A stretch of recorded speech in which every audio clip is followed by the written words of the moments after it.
এয়া আলু অমিতাৰ চব্জি মানে ফ্ৰাই বনাবৰ কাৰণে স্কোৱাৰ ফ্ৰাই।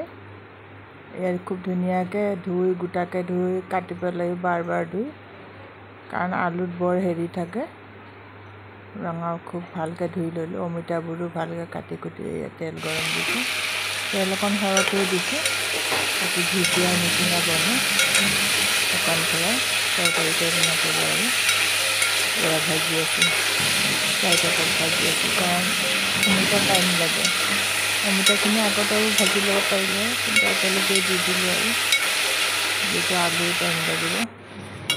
এয়া ভাজি আছোঁ চাৰিটা কল, কাৰণ মাজে মাজে এনেকৈ লৰাই নাথাকিলে সদায় লাগি ধৰিলে লাগি ধৰিলে বেছিকৈ সিজি যায়।